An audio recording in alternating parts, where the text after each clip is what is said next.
주의 말씀 내 발을 든요 주의 말씀 내 삶의 빛이니 주의 말씀을 따라 살아가는 나는 큐티하는 어린이 쇼미더 큐티. 시작. 그들이 나의 재앙의 날에 내게 이르렀으나 여호와께서 나의 의지가 되셨도다. 나를 또 넓은 곳으로 인도하시고 나를 기뻐하심으로 구원하셨도다.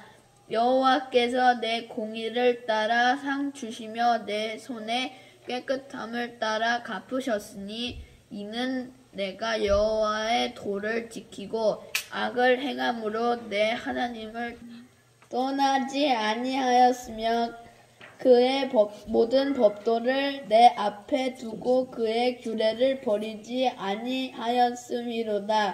내가 또 그의 앞에 완전하여 스스로 지켜 죄악을 피하였나니 그러므로 여호와께서 내 의대로 그의 눈 앞에서 내 깨끗한 대로 내게 갚으셨도다.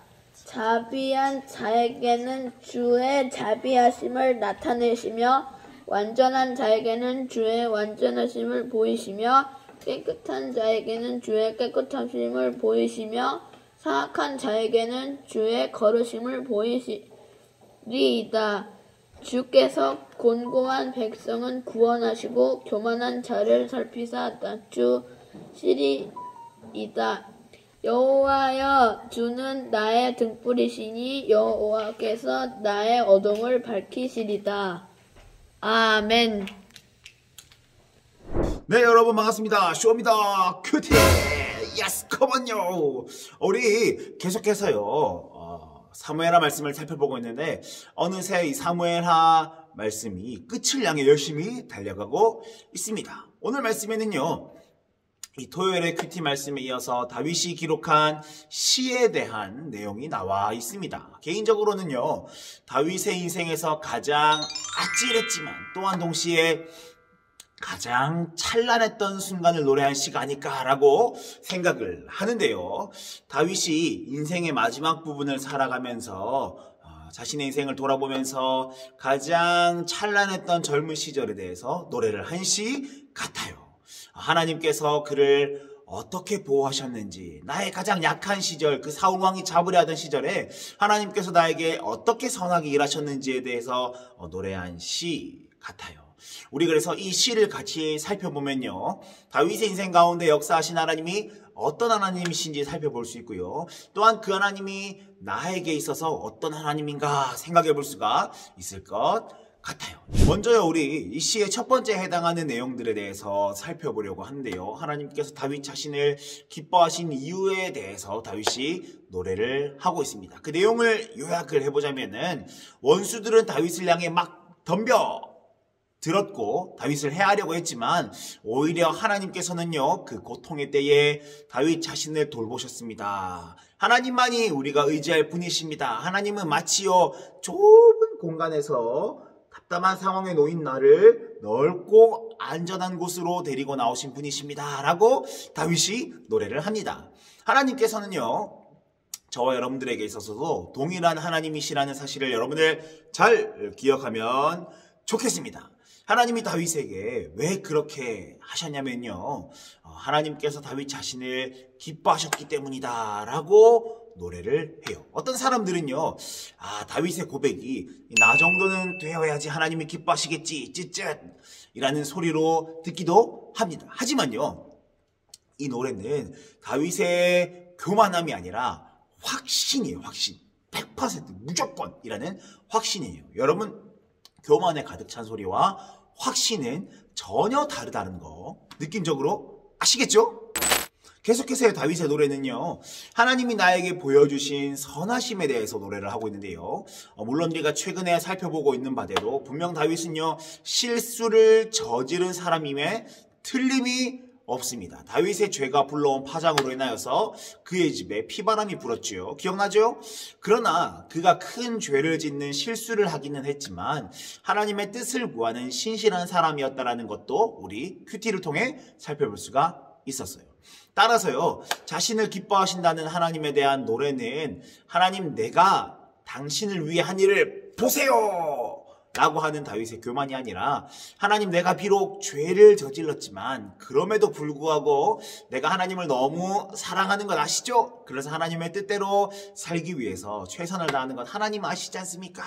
라는 노래예요. 그래서 다윗이요 22절 23절에서 이렇게 노래를 하죠. 내가 여호와의 도를 지키고 악을 행함으로 내 하나님을 떠나지 아니하였으며 그의 모든 법도를 내 앞에 두고 그의 규례를 버리지 아니하였음이로다. 하나님은요, 이런 다윗을 잊지 않으시고 그에게 선하심으로 함께해 주셨어요. 하나님은요, 하나님을 사랑하는 자들을 잊지 않으시고 선하심으로 함께 해주십니다. 다윗에게만 그럴까요? 아니죠. 우리들에게도 동일한 하나님으로 일하십니다. 그 고백이요, 그 고백의 내용이, 그 사실에 대한 고백이 이 세 번째 단락에서 나타나고 있죠. 만일 우리들에게 다윗과 함께 하시고 선하심으로 갚으신 하나님에 대한 소망이 있다면요, 우리는 오늘 본문의 마지막 단락인 네 번째 단락 29절의 고백, 다윗이 깨달은 사실에 대해서 고백을 이어서 할 수가 있게 됩니다. 29절의 말씀에는 이런 고백이 담겨져 있어요. 어둠이 나를 엄습할 때에 나에게는 소망이 있습니다. 선하신 하나님의 약속의 등불이 나를 밝히고 있다라는 소망입니다. 선하신 하나님이 나와 함께 하시기 때문에 내가 지금 만난 어둠, 어려움은 결코 아무것도 아닙니다. 라는 내용이 숨어져 있어요. 여러분들은요, 다윗이 말했던 것처럼 하나님을 사랑하고 있습니까? 하나님은요, 하나님을 사랑하는 자들과 함께 하신다는 이 다윗의 고백이요, 여러분들의 고백이 되면 참 좋겠습니다. 비록요, 우리가 살아가는 여러 가지 상황과 모양 속에서 어려운 일들 만날 수 있고요. 다윗이 그랬던 것처럼 말이죠. 여러 가지 속상한 일 만날 수도 있을 것 같아요. 그러나 다윗이 그 어려운 순간에 하나님께서 나와 함께 하시기 때문에 소망이 있었고 그 순간이 나에게 가장 찬란했다라고 고백했던 것처럼요. 그 하나님이 자신만의 하나님이 아니라 모두의 하나님이라고 고백했던 그 두 번째, 세 번째 단락의 내용처럼요. 여러분들에게도 하나님이 함께 하신다는 사실을 여러분들 잘 기억을 하시면서 하나님, 내가 하나님을 사랑하는 하나님의 자녀, 하나님의 백성으로 살아갈 수 있도록 도와주시고 내가 하나님을 사랑하는 자답게 하나님의 말씀을 지키며 살아갈 수 있게 힘주시고 그래서 하나님께서 나에게 베풀어 주신 선하심, 다윗이 맛보아 누렸던 선하심이 내 삶에도 가득하도록 하나님 함께 해주세요 라고 기도하며 구하는 하루 되면 참 좋겠습니다. 그렇게 하나님의 선하심이 여러분들과 늘 함께 하시기를 하나님의 이름으로, 삼위 하나님의 이름으로 축복하면서 오늘도 행복한 하루 보내세요. 안녕.